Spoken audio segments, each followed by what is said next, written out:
Welcome to OhSister, where I unpack my Mormon sister missionary journals 10 years later.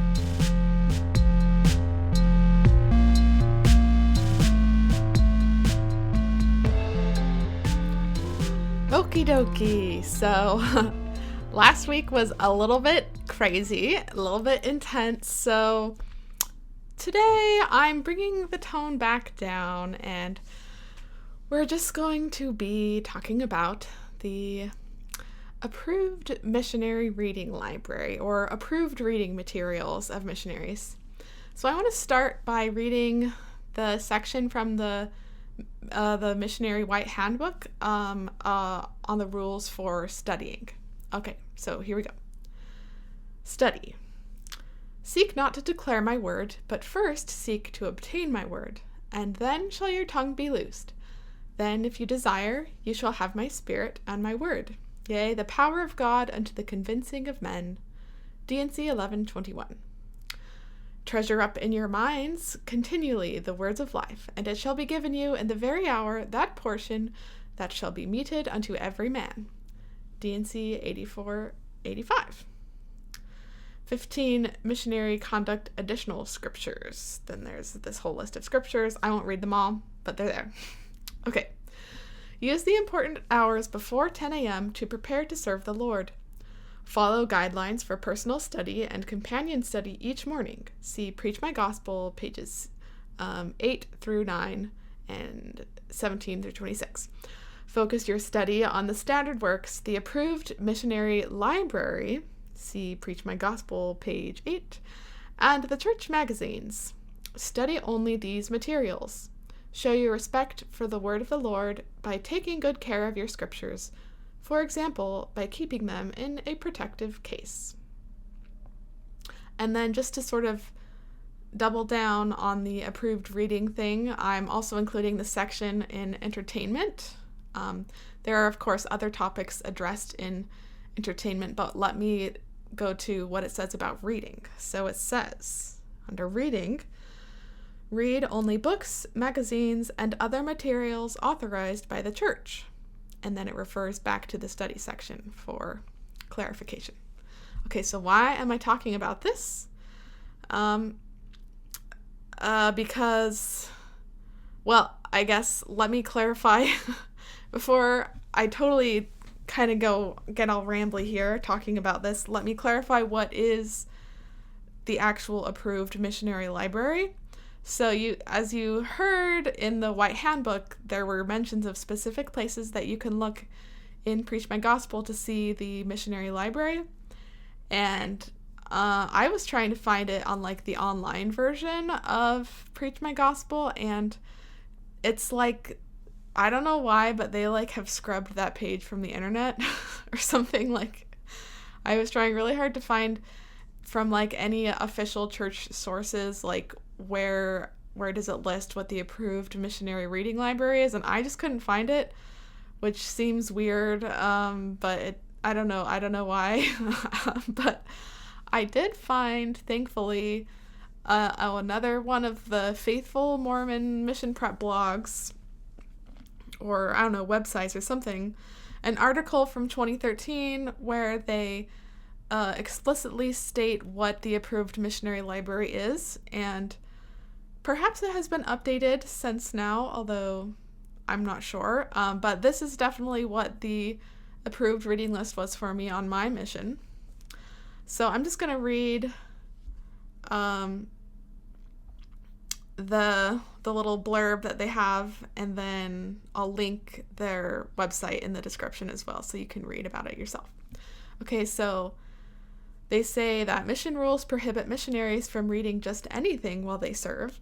They are not supposed to read newspapers or novels, for example, nor are they to read from many of the voluminous church books that are out there. Here's a list of the approved reading material. Okay, so here's the list. These are the things I was allowed to read on my mission. The scriptures and church study aids, the Preach My Gospel manual, official church magazines like the Ensign, the Liahona, Friends, the other magazines, other lesson manuals and official church materials, and the church news.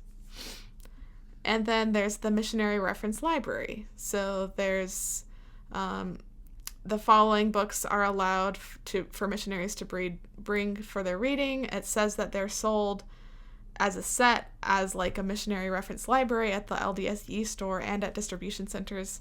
And I had a physical set of these that I actually picked up from my brother-in-law. His family, a lot of them like went on missions, and I guess they had extra sets laying around, so I ended up with a set of like the reference library. And I did have it with me on a mission, and I didn't read all of it, but I did read some of it. So there's these 4 books. There's Jesus the Christ by James E. Talmage, Our Heritage, A Brief History of the Church of Jesus Christ of Latter-day Saints. No, like one author, probably compiled by a group of historians, although that's just me guessing. I can't say for sure because I don't have the book with me right now. The 3rd book is Our Search for Happiness by M. Russell Ballard, and the 4th book is True to the Faith.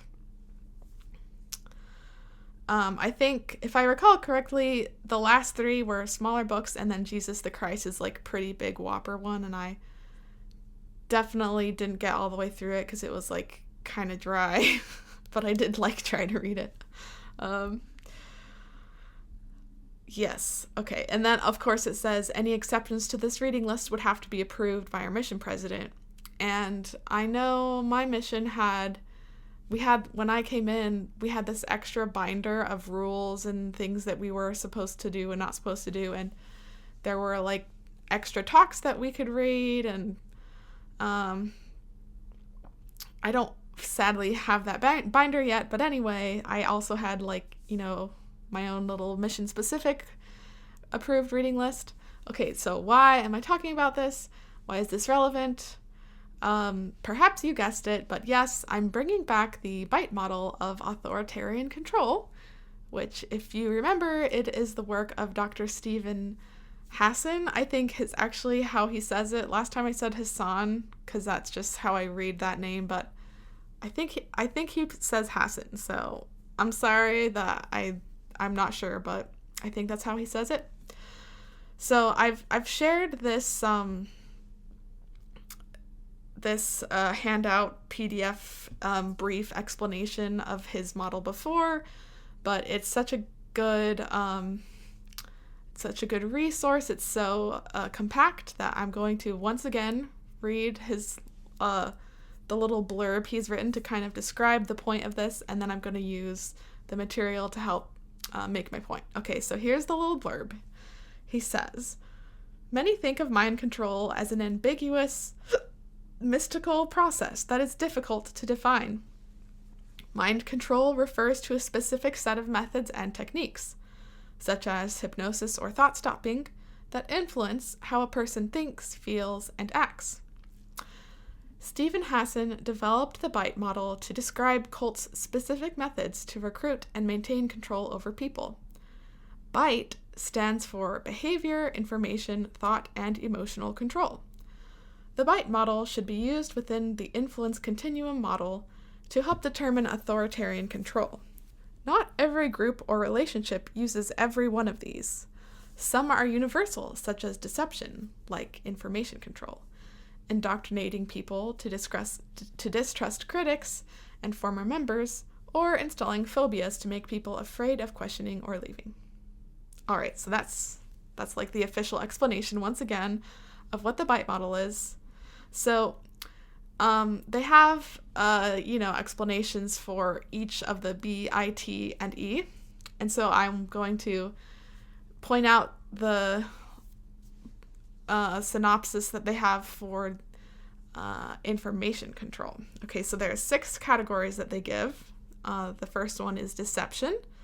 The second one is minimize or discourage access to non-cult sources of information. The third one is compartmentalize information into outsider versus insider doctrines. The fourth one is encourage spying on other members. Fifth, extensive use of cult-generated information and propaganda. And finally, unethical use of confession. So the missionary reading list, of course, isn't relevant to all of these aspects. So I'll just highlight the ones that I'm focusing on today, and I guess you can see for yourself if you think that this topic of restricted access to information that missionaries experience, you can think for yourself if this actually correlates with the Bite model of authoritarian control as well as I think it does. So I'll leave it up to you what you think, but this is what I think. So I think the first one, deception, definitely applies. The 3 points that they have, or 3 examples, deliberately withhold information, distort information to make it more acceptable, and systematically lie to the cult member.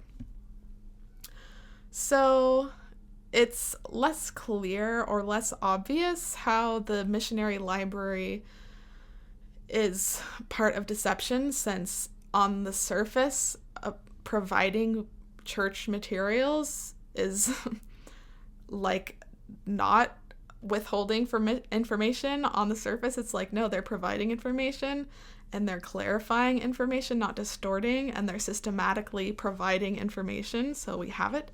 But the thing is, there is a lot of stuff that is a little bit more complicated or messy within things like the church history than the church has been very upfront about for a long time. And there are a lot of things that have been coming out, within the last several decades, that it turns out the church has known about from like the beginning. Like, they've known for a long time that certain stories that they tell, certain parts of scripture or whatever, that we've all been taught from the church is like true and how it really is, that they've actually had the whole information and they know that that's a lie.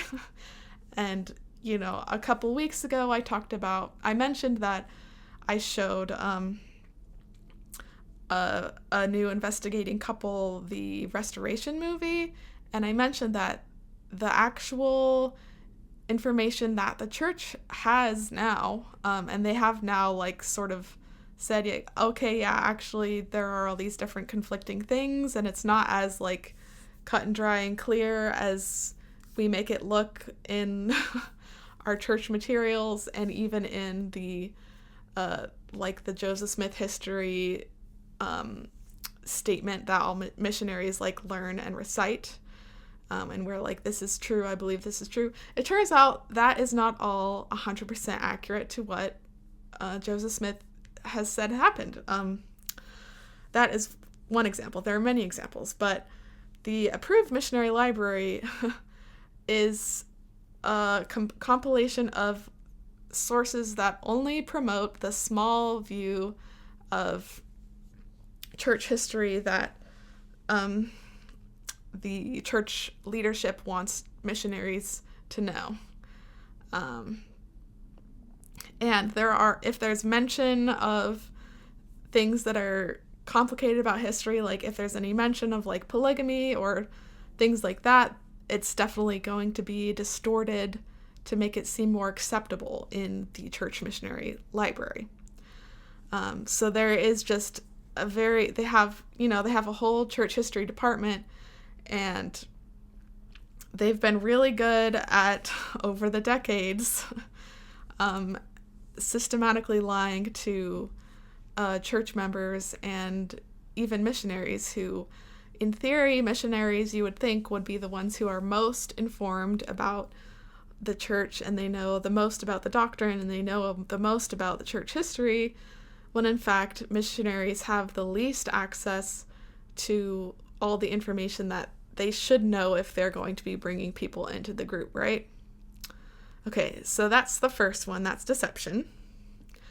The second one, I think, also is relevant. It says minimize or discourage access to non-cult sources of information, and then these are the examples of things that we're kind of kept away from.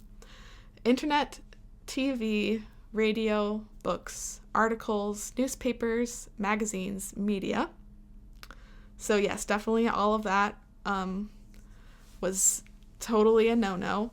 Now missionaries actually have smartphones, and I think it's a whole big thing of trying to keep missionaries off of the internet, especially having to keep them off of like ex-Mormon Reddit and things.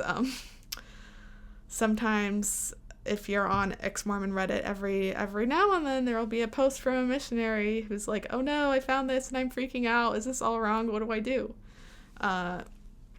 Yeah, they really don't want that to happen, so there's lots of rules and kind of built-in no access to all of these things. Okay, the second example is discouraging access to critical information.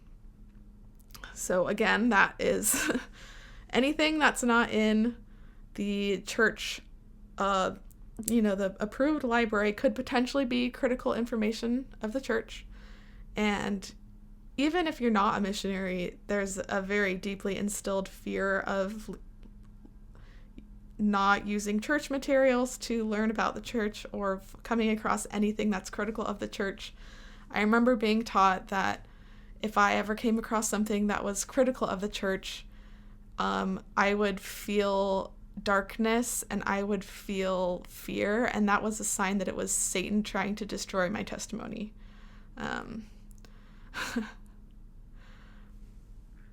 Which it turns out, if you are deeply invested in anything, like, I don't know, let me make it like a bit more personal to myself. So I'm a singer now. If I came across information that was critical of like the field of music, or especially like say like classical music, I might initially have a gut reaction of feeling like attacked and like, oh, this big part of my identity is not safe. So it could be that I just immediately I'm like, oh, I don't want to read this. This is bad. This is trying to keep me from doing what I love. When in reality, that's just an emotional experience. And now I would hope if I came across something like that, I would have the self-love to be willing to read and be what's the word I'm looking for? Interact. I would hope I could interact with the information and read it and really take it in and really think for myself, like, okay, that this person has this point that's critical. Do I agree with them? Do I not? Do I want to change the way I'm living my life?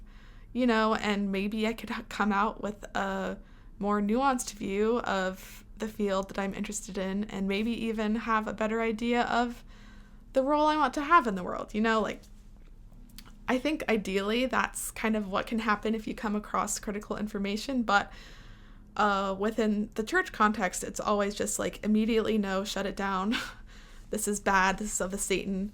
That feeling that you have, it's not just a feeling. It's like it really means that this is something that you should not engage with. Okay. Another example is they're discouraging access to former members. Now, this is a little bit getting outside of the missionary library, but it is true that we have missionaries have the ward lists, and we would go through it often, and we would keep notes of people. And the only people that we were really good at not bothering was if someone wrote on the list in red pen, like, this person, like, do not contact.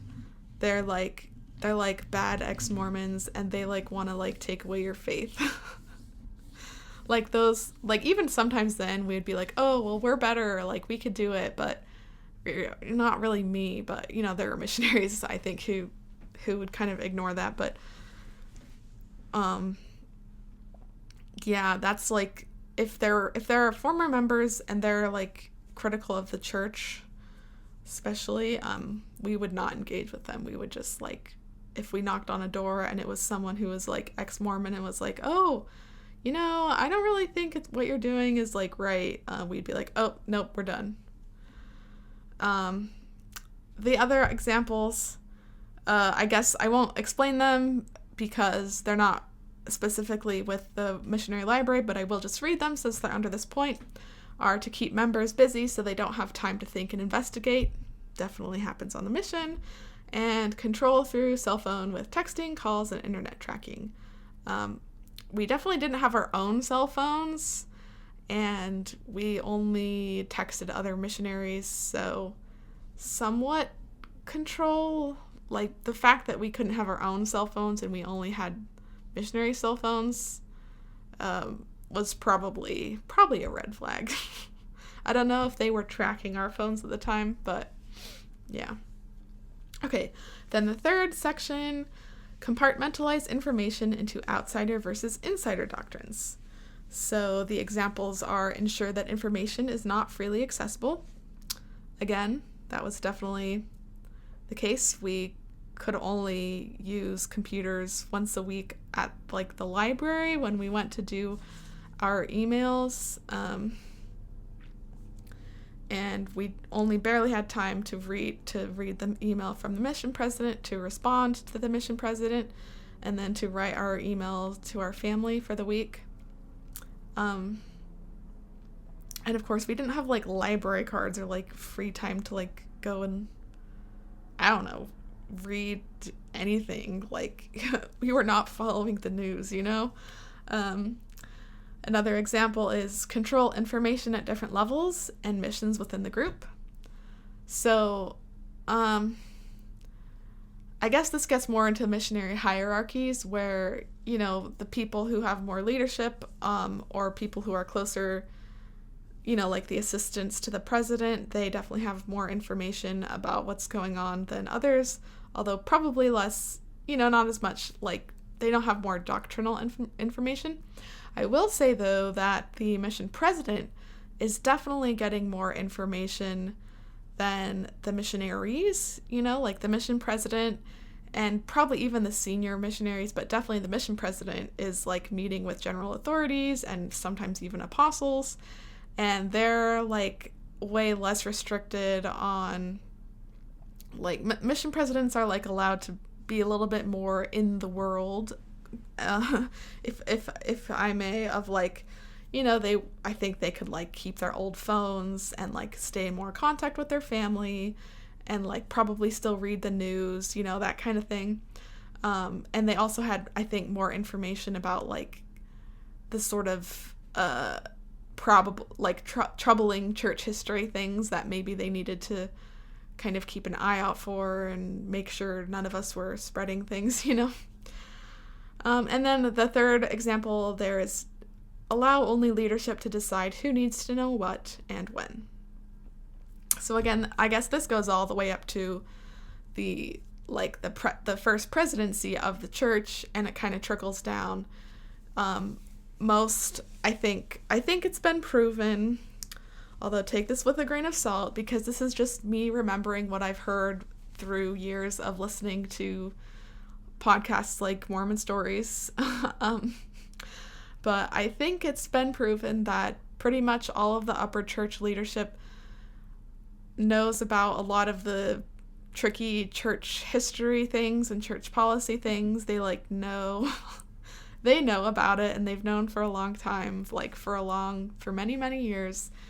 And that's kind of up to them to decide when like regular church members get to hear stuff and when like, okay, has it gotten to the point where we'd better let missionaries know about like how we treated Black people with the priesthood and, you know, all these things that everyone just sort of tries to like bury their head in the sand and ignore. Yeah, okay, so I'm going to skip point number 4 because it wasn't relevant to the reading, although it definitely still happens. We definitely were encouraged to spy on other missionaries. But number 5, extensive use of cult-generated information and propaganda.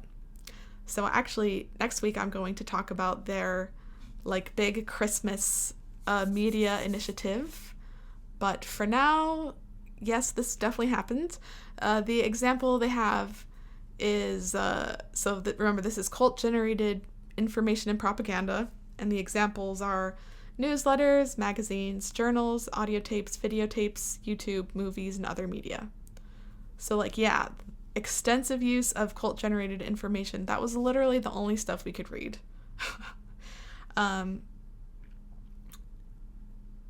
then the second example, not as relevant. It's misquoting statements or using them out of context from non-cult sources. I guess you could say in some ways we were really good at doing that to the Bible as missionaries.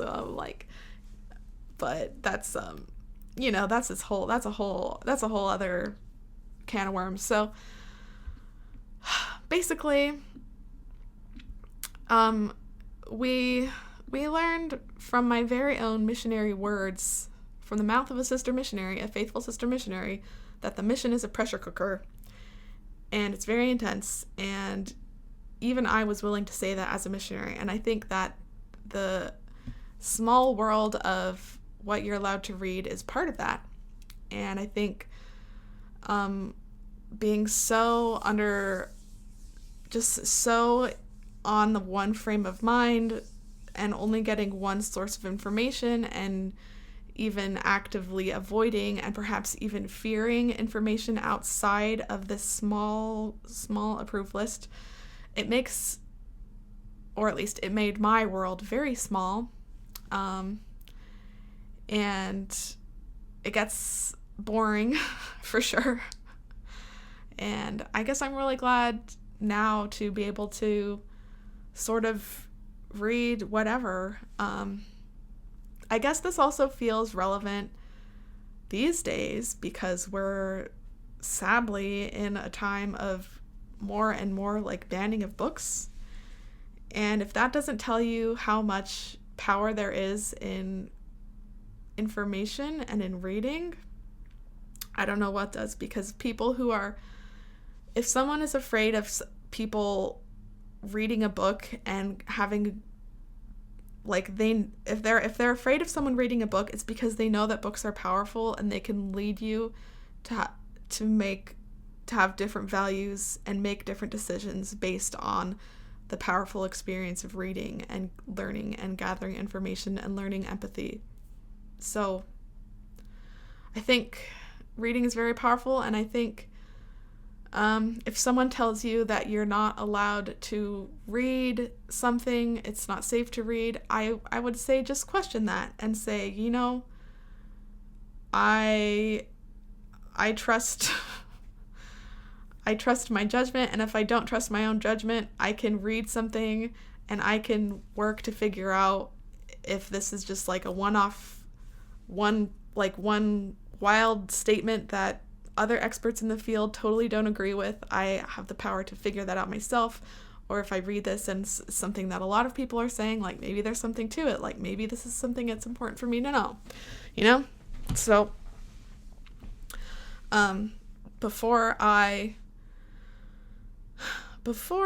go to the journals, the last thing I will say is, although I think Black History Month will be over by the time this episode airs, I have had a great time this month reading I think it's the first book she wrote, but it might not be, but I've been reading Ain't I a Woman by Bell Hooks, and she is a Black feminist author, I could be totally getting this wrong, but to my knowledge, she's one of the first great academic Black female writers who's really been able to sort of get a really good footing and a really awesome clarifying grasp. And this book, she's really laid out okay, what's the actual history of being a Black woman in America, and what's the history that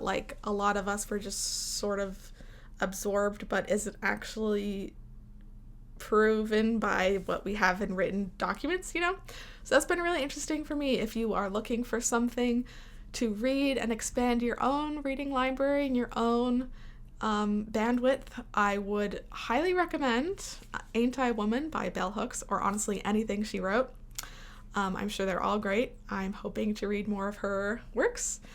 And with that said, let's go ahead and jump in. All right. Monday, December 15th, 2014, Mission Day 76. We had a pretty nice P-Day. Sister Johnson showed me her Kesha-style primary CD, which I believe correlated with our low contact for potentials. Oh well. I'd really wanted to make Sister Martin's cake, so I did that this evening. It's a really big cake for people. For 2 people, I just realized. Okay, that's all I wrote that day. I guess I was using our time at home between like getting home at 9 and having to go to bed at 10:30 to like try and hurry and make a cake. And I guess it was a big cake, and I was like, oh no, how are we gonna eat this? Which is kind of funny, but of course, anytime I'm talking about food in my journal, there's always like the weird, sad aspect of like food shaming myself and others for like eating too much food. So, that's here, that is. And then also I just had to laugh at, in my journal, I actually wrote Kesha with like the $sign. So yeah, like a Kesha style primary CD, which I guess I don't remember what it was, but I do remember sort of the style of the songs. It was kind of like Kids Bop, but like the church version. Some of you've probably heard this. And I guess we were just like goofing around in the car or in our apartment, like listening to this ridiculous CD and like not actually going out and like tracting or whatever we were supposed to be doing. So it's funny that on the day that I'm talking about our approved missionary library, the first thing I talk about is how we're listening to this like Kesha children's choir CD, because I don't know how in the heck that was approved, but I guess I don't know. I don't remember. Okay, let's just keep going. Tuesday, December 16th, 2014, Mission Day 77. It was a 3-tight day today. I'll just jump in and say I was super confused by what that meant, but I figured it out. It was so cold that I had to wear 3 pairs of tights for my legs to stay warm underneath, like 3 pairs of tights and however many skirts, to stay warm. Okay. It was a 3-tight day today, and I realized that it's been quite a while since I've put my hair up, because today I did, and my ears got super cold. So I guess I don't have to worry about ponytail damage for a while. Smiley face.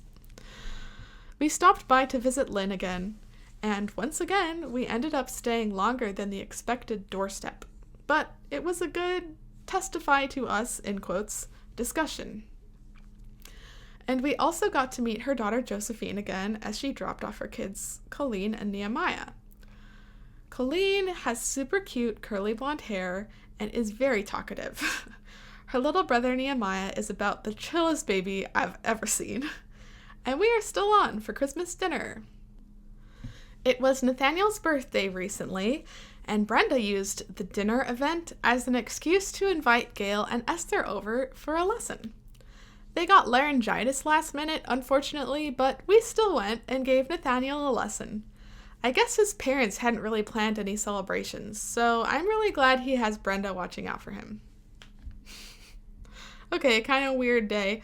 Talking about ponytail damage, that's not really anything related to being a missionary, except for the fact that I personally have always been, like, probably over-obsessive about not wanting to have anything ever damage my hair, because I have, like, thinner hair, really, like, fine, thin hair. So it's, like, any hair on my head, I've got to keep it. Like, I can't let it break.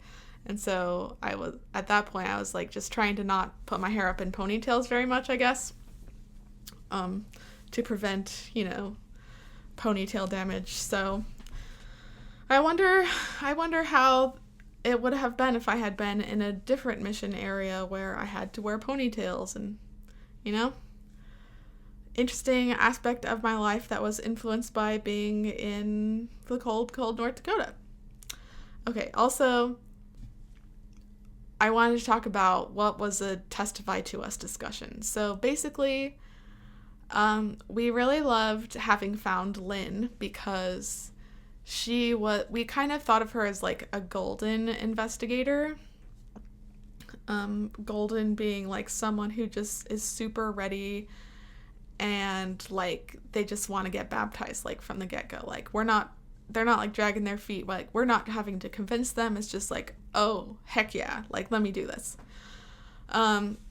So of course she like was a former member and it was going to be a little bit more complicated for her to like be rebaptized, but she like, it was so fun to talk to her because she just loved talking about the gospel.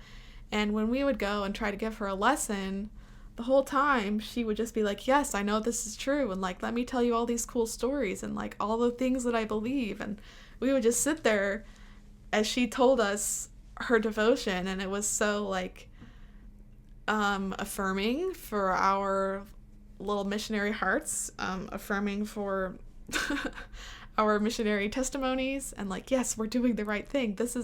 There are people like this out there and we're supposed to be here to find them.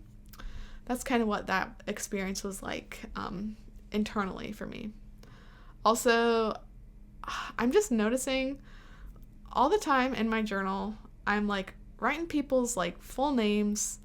I wrote the ages of the kids, which I didn't put in because that's like weird. And I'm like writing stuff about their medical history, and like I'm writing people's full addresses in my journal, and I was just like, oh my goodness, just zero boundaries. Like I didn't think that that was an inappropriate thing to write down. Now, of course, this was in my journal, but also this is in my journal that I wrote to be a record for my family, like for people to read. So I kind of knew that this wasn't going to be totally private information for forever. So, isn't that weird? I think that's weird. Talking about the birthday, I do think it was sweet of Brenda to do a party and a celebration for Nathaniel. I can't remember who this was, or like, I don't really remember this at all. I don't remember this situation, but it's too bad that this kid who's benefiting from the support of Brenda had to sit through a missionary lesson to like be celebrated as like a human, a person worth like being loved and celebrated, and like getting support from his community. Like, why can't we just let him have a birthday party? Like, why do we have to make this kid like sit through a missionary lesson on his birthday? Like, I hate that now. But alas, it was not to be. Okay. Wednesday, December 17th, 2014, Mission Day 78. This morning, because of frost and mist, all the cars were covered in an unbroken sheet of sparkly glitter. So pretty! District meeting was awesome because we focused on the Atonement and how teaching about the Atonement can help our investigators. When Elder Ketch pulled out Mosiah 24, I about died of excitement. Okay, so another pretty short day. I'm actually going to, for the first time, I'm cracking open my missionary journals, my little quad here. Well, actually, it was a split. I had my Book of Mormon separate from my other stuff, but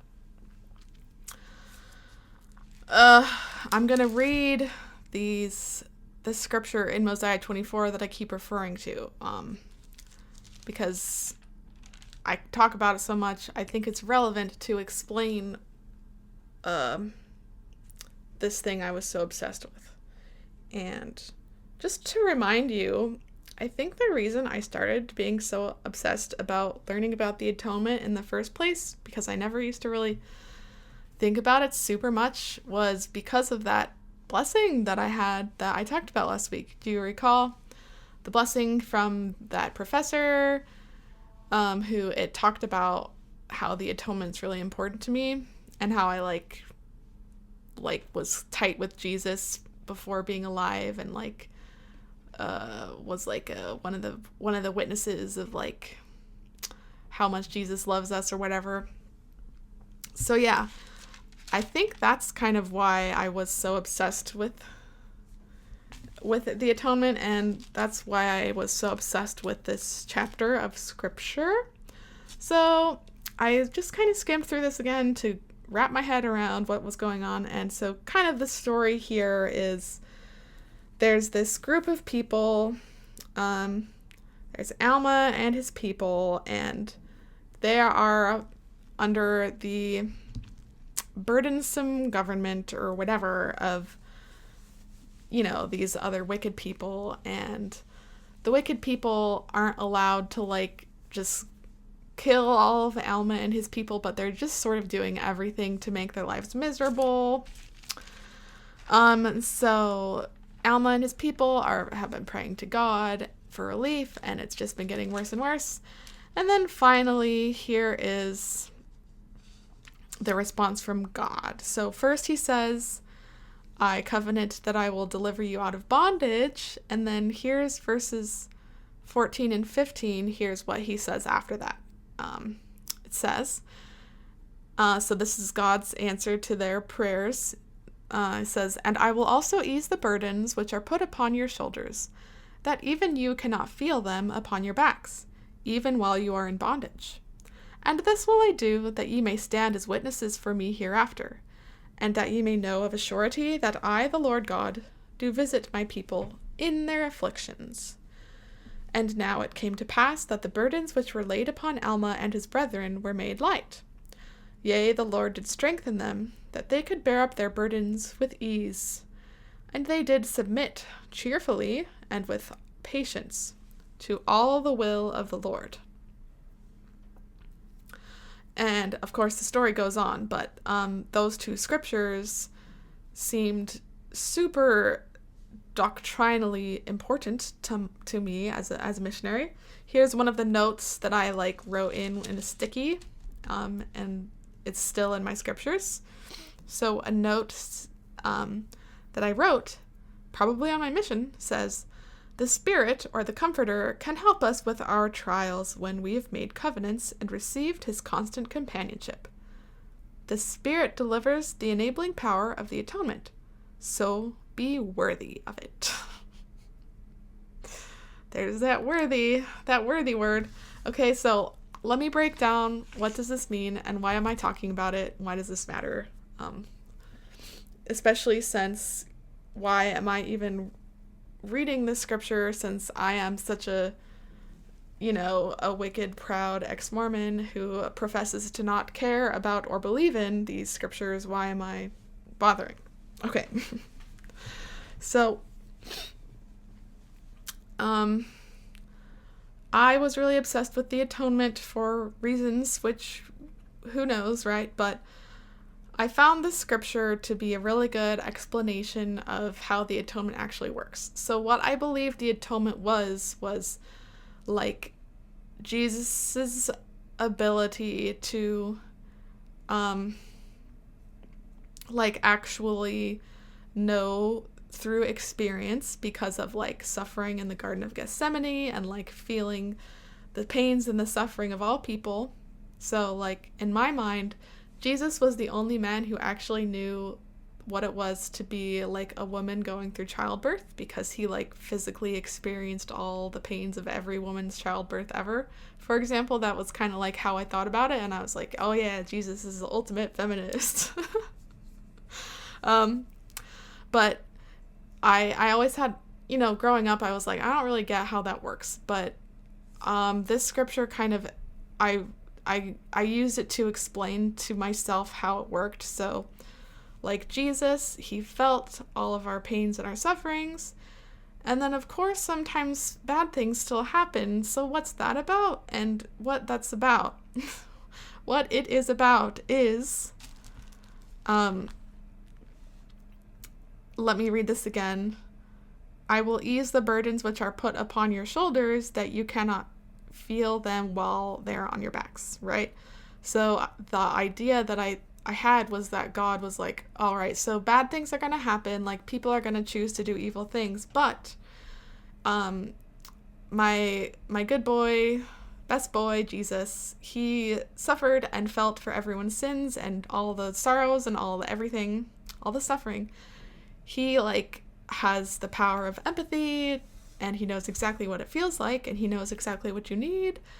And the idea was, even though God's not going to take away your burdens and he's not going to take away your suffering, he can give you strength so that you don't feel the burden on your back while you're in bondage. And then the end result of this, like the reasoning, the whole why behind this is so that you know of a surety that I, the Lord God, do visit my people in their afflictions. So the idea is, if you're really faithful and you're worthy of the Spirit, the Comforter, then when you're in your deepest suffering, when you're struggling, then God gives you strength, and then it is a moment of witnessing, of testimony that God was with you and he strengthened you to bear up your burdens with ease, and you could submit cheerfully and with patience to all the will of the Lord, knowing that it'll all work out. Of course, the caveat is, in order to receive this enabling power of the atonement, which is separate from the saving power where you can be saved from your sins, this is the enabling power where you are enabled to bear great suffering and burdens and be strengthened through it. You have to be worthy of it, because this the messenger, the intermediary here of Jesus's power and strength and God's love is the Spirit. Like the Spirit has another name of the Comforter. So this is getting like really like dense and intense. My apologies. Basically,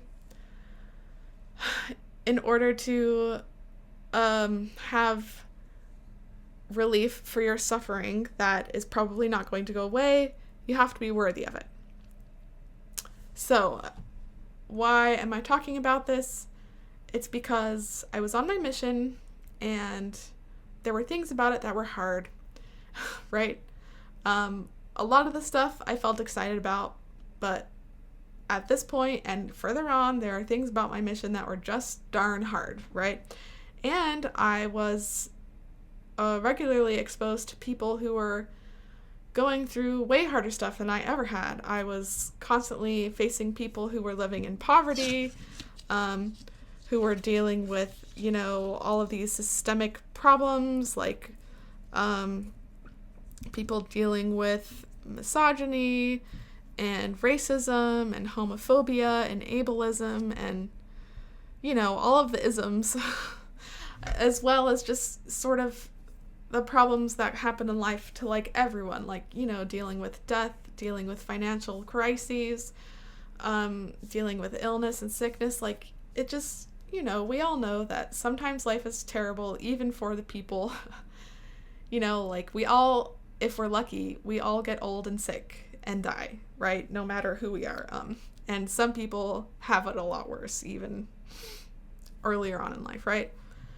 And the thing that I was telling myself and the thing that I was telling people who were struggling was, so I have the answer to all of your problems. And the answer is, God loves you, not enough to take away your problems, but to give you strength to endure your problems and submit cheerfully to your problems and feel like he loves you. But this only happens if you are a good Mormon and you are good enough Mormon.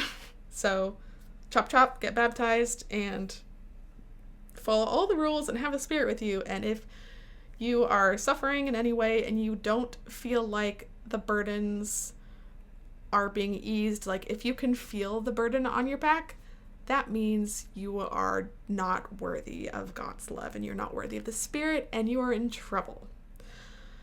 So hopefully you can see where this idea gets really dark really fast, because sometimes, like, let's use the classic example. Sometimes someone is just simply depressed. There's no way out of it. There's no way through it. Well, the way through it is simply through it. like they've tried all the drugs, they go to therapy, or, maybe they're a missionary and they don't even really have access to that. Like, okay, sometimes you're like the best Mormon you could possibly be, and you're just depressed.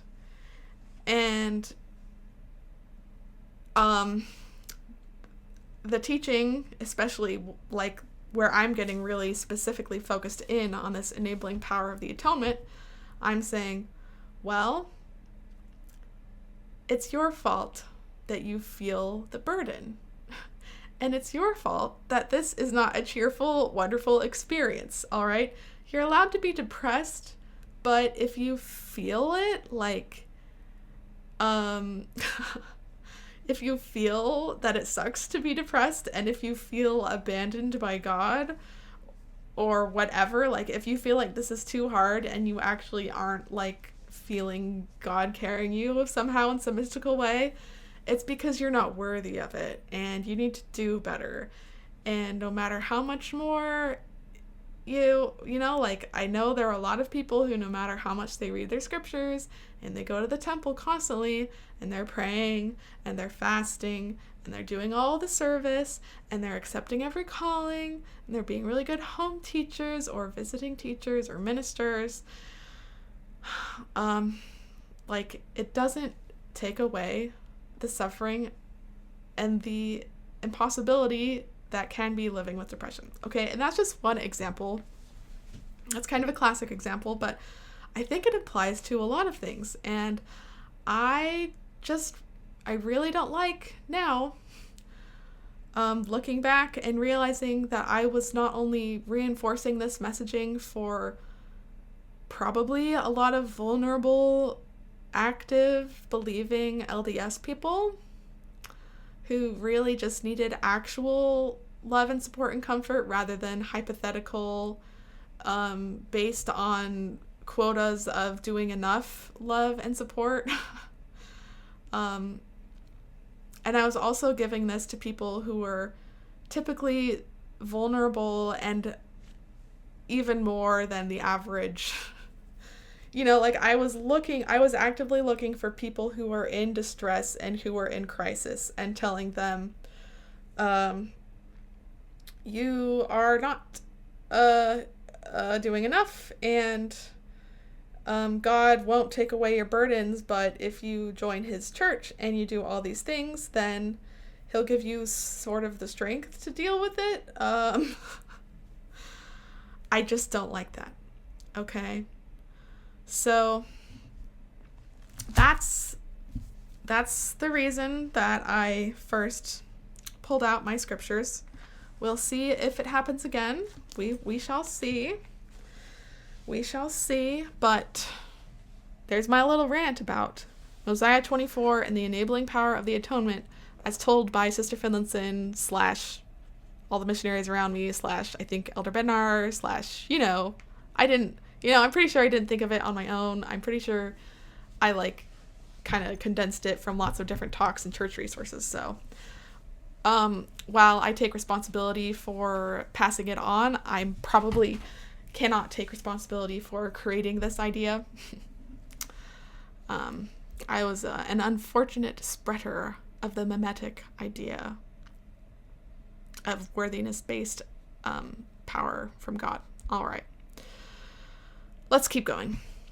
Thursday, December 18th, 2014, Mission Day 79.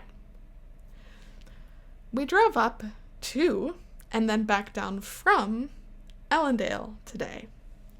It was nice to actually go in there. Oh my gosh. It was nice to actually go there in the light because it's a really pretty drive, and Sister Johnson hadn't seen it yet. We tracked it by the retirement home, and everyone in that area was old and uninterested in, quote, solicitors. But we were able to at least hand out some Here's the Gift cards. We had a nice lesson with Jillian and Jason. They invited us to have it in their apartment, which was an exciting step. We basically taught about Jesus, and Roberto ended up coming home too. They're actually a very cute family, smiley face. hopefully they'll be official investigators someday. That's what I wrote on Thursday. I had to sort of giggle and chagrin at my description of the retirement home folks being old and uninterested in solicitors. Hopefully, I don't know. I mean, I guess that's technically true. It's funny. I think I was drawing a correlation because they were like, I was saying that these people are old and grumpy. Henceforth, they're calling me a solicitor and they're not interested. But I'm not a solicitor. I'm a representative of Jesus Christ and I have the true gospel and it's what they really want. But nah, I was truly just a solicitor and they had every right to be uninterested whether or not they were young or old or grumpy or not grumpy. I truly was a solicitor and I didn't realize it. Actually, I would definitely, if there were signs that said no solicitors, I would still knock on those doors because I was like, well, we're not solicitors, so we're fine. Ugh, missionaries. It feels relevant that I talked about Jillian and Jason and Roberto, their family being a cute family. Sort of the ideal investigator for missionaries is like a family. So anytime we could find a whole family of people who are interested, that was like, for one, that's like a lot more numbers of people who are getting baptized, which like the numbers of the baptisms is like really important. And the more people you baptize, the more impressive you are.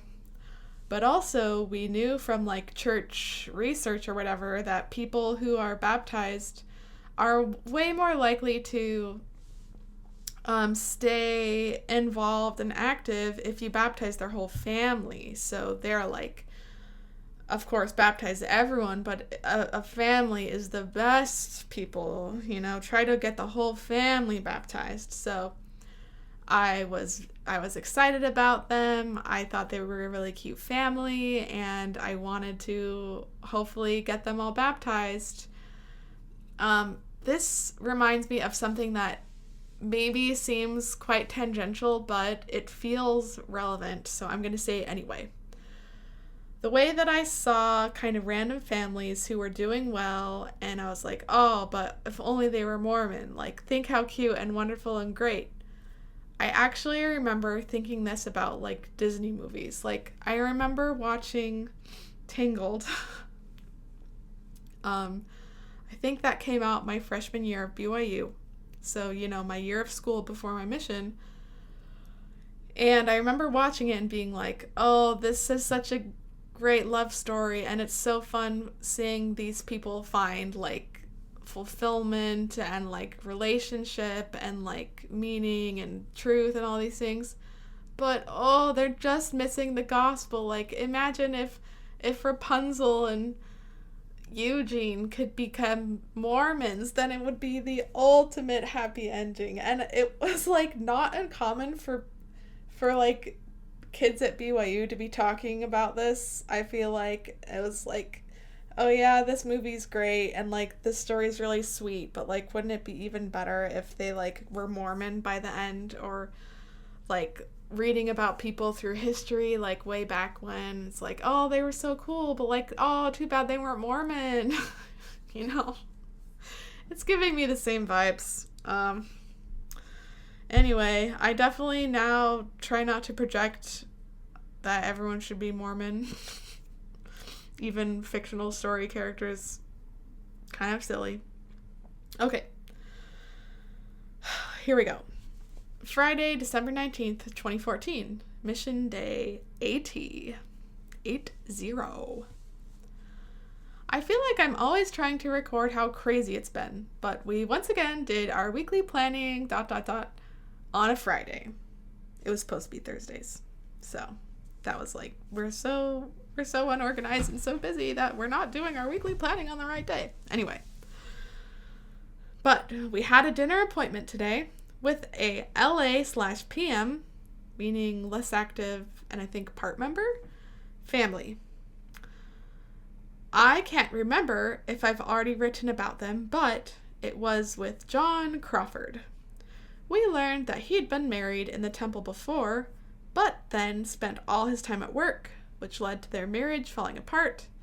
He's now married to Sarah, who isn't very religious, but he thinks she's open to more.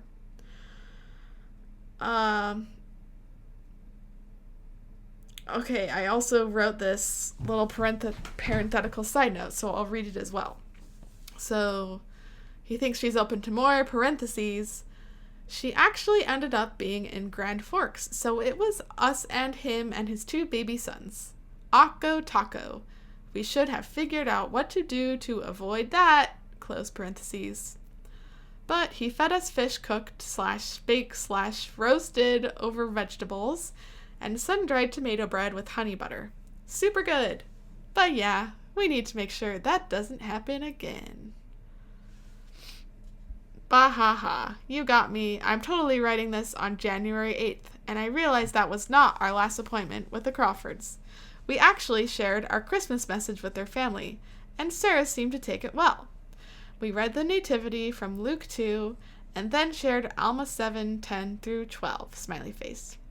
They'll be gone for 2 weeks, but when they come back, we'll visit again. Okay, so what was I talking about where we were there and then for some reason it was Akko Taco? We should have figured out what to do about that. Need to make sure that doesn't happen again. Remember, we're not supposed to be in the same place as an adult man if there's no woman there. Even though he was there with his 2 sons, we ended up staying, and it was very awkward, and the whole time we knew we were breaking the rules, and it was, I do actually remember the fish. I think it was like tilapia, and it was really good. I remember it being super good.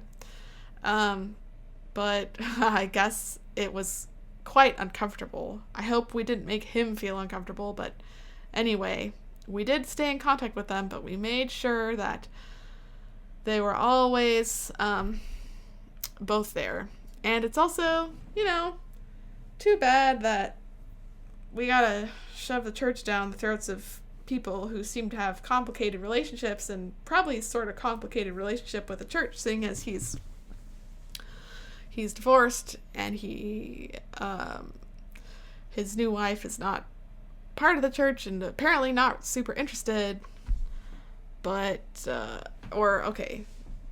she's not religious anyway historically, but that to us seemed like a prime person. It's like, ooh, this guy, he's not really going to church, but if we get his wife baptized, then he'll become active and she'll be a new baptism, and then their kids will grow up in the church and they'll be so cute and it'll be like so cute and happy. Aha.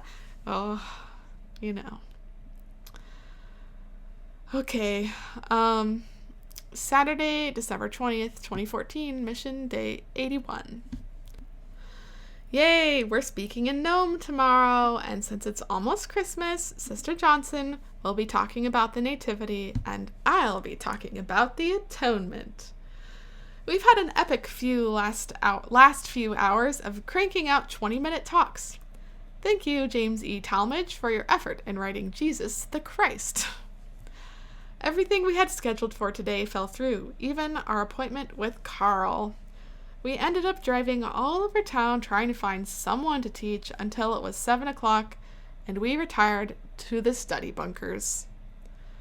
I'm super excited because I now have scriptural evidence of not only the saving power of the atonement, but now also of the enabling power. Definitely will be using Mosiah 24. So tomorrow we're going to wake up, pack up, and drive to Nome for the day. Okay, so yeah, here's that atonement thing coming back up again. And also, I'm referencing the missionary library here, James E. Talmage, apostle. He wrote Jesus the Christ. Yep. So I guess part of my big atonement spiel I got from that book specifically. So yeah, I didn't make it up myself. interesting that we ended up going in early at 7 o'clock, and I said we retired to the study bunkers, and I'm not writing for a whole paragraph of how bad we were and how sinful and how we were no longer worthy because we came in early. I think we were both needing to write our talks for church the next day, so we were like, well, in this case, like, we do need to have talks to read in church tomorrow, so it's not terrible to go home early and actually write our talks, because, that has to be done. So I guess we sort of made an exception or something. Yeah, but I was definitely excited to share, I think, I was really excited to share about the enabling power. That's that verse that I shared in Mosiah 24. I was excited to share that in sacrament meeting and blow everybody's minds. Let's see how it went. Sunday, December 21st, 2014. Mission Day 82. Wow, what a beautiful day. We had a super cool group meeting. Brother and Sister Kruger, Brother and Sister Stanford, and us. That was it. Rhonda and Mark didn't make it. It was really neat to be able to fill up an entire sacrament meeting with just our 2 talks and a duet of Away in a Manger, smiley face. I enjoyed sharing my studies on the Atonement, although it was odd to be at a dinner table range, yet still presenting 20 plus minutes of information without discussion. We went and visited Brother Boyd, Henry, after church with Brother Stanford and Brother Kruger. It was kind of crazy teaching him, because he just asked super deep questions about the plan of salvation that Brother Kruger long-windedly explained, but it was still good. He seems like an awesome guy. We had super nice weather, so from about 2 to 5, we just walked the neighborhood tracting. We knocked on the door of a house I've always admired, and they actually let us in and gave us a little tour. Upon further conversation, we found out the guy worked on our gnome apartment's roof, so he'd talked to the sisters some before. His wife was really cool, too. It took her a while to warm up, but by the end, she had told us her story and cried and left us with a hug. We're welcome to come back. Sad to be our last days in Nome, ... Wow, all right, so there's a few things here. First of all, so the whole sacrament meeting thing, I can say I did really enjoy being given more of a position of responsibility and even authority. Typically 18-year-old teenage girls, you could say women at that point, but probably weren't really treated as a woman much. In power dynamic ways, at least. Not super typical for an 18-year-old young woman to get to share a sacrament meeting with another young woman, like just us two talking the whole sacrament meeting, like being seen as that important and having something worth saying that whole time. That was like very mark of honor, and that felt really good. And, it's like, this is one of the aspects of my mission that I feel like, in a way, was sort of a good development thing. Although there is a dark side to it, of course. There seems to always be. But, the good thing was I really got to experience, standing up in front of a crowd and doing lots of public speaking. Like, I had grown up doing it, but it was, pretty regular on my mission, right? And having a lot more power and authority and credence to what I'm saying, rather than just sort of oh yeah, I went to girls camp, I'm gonna talk for 5 minutes about what we learned and that it was nice. Now I was in positions where they're hey, this is a serious thing, we need you to talk for the whole sacrament meeting, and this is the doctrine of the week, you're talking over the pulpit. Now, of course, at this place, it wasn't over the pulpit. There was no pulpit. But, the idea that what I was saying mattered, that was really cool. And I felt like that really built up my sort of self-esteem or, empowerment. And I was yeah, I could do anything. Of course, getting to the dark side of that, it was always for like church stuff where I felt like I could do this. And it wasn't like sort of my own power. I like was pretty sure that anytime I was doing anything like this,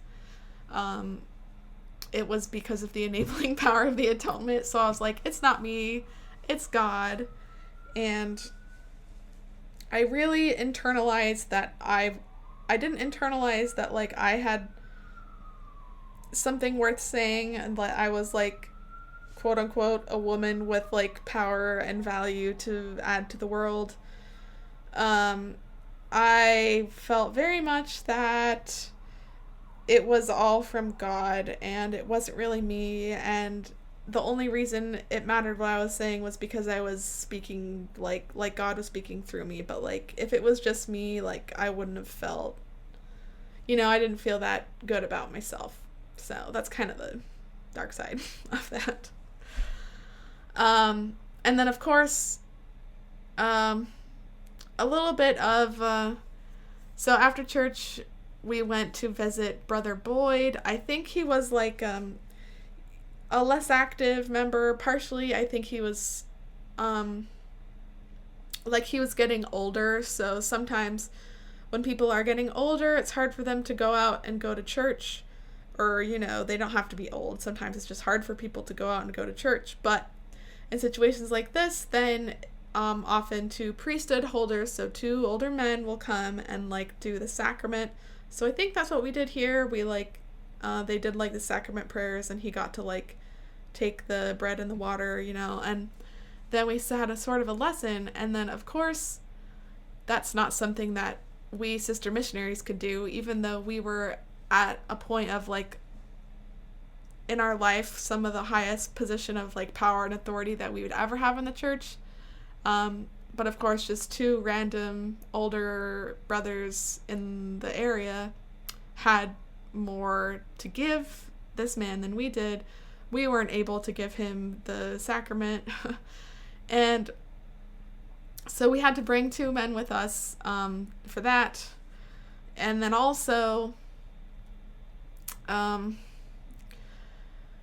we were trying to do a lesson, of course, Brother Kruger kind of talks over us, and instead of us being able to answer his questions, it just becomes into this weird cycle of Brother Boyd having all these kind of off the shelf questions, and Brother Kruger like getting like really egotistically involved and like doing all the teaching, even though the sister missionaries were there. I don't know if it was just sort of like the underlying misogyny of like, of course I'm the person to speak in this situation, so it, like, he didn't even think about it. Like maybe it was just like an unintentional slight, or maybe it was an intentional slight because we had abandoned him, and I guess that he seemed like he had been kind of bitter about that, so maybe it was on purpose. I don't know, but I tried to sort of write it off, but reading that, I'm like, I don't know if it was actually that good. Like, seems like that was kind of rude. And then I will end by talking about finding this family with a cool house, and having it be like a good thing that we got a tour of their house. And at first this woman is not really interested, but then by the end she told us her story and she cried, and we left with a hug, and she's like, "You're always welcome back." And that is kind of like an intense, weird situation to have with strangers, but we were like encouraging that kind of interaction. So yeah, that just feels a little bit emotional manipulation to me, of like going into a stranger's house and being like, please share us your deepest, darkest secrets, and then we'll see if we can emotionally hook you and get you interested in joining our church. Doesn't sit well with me now.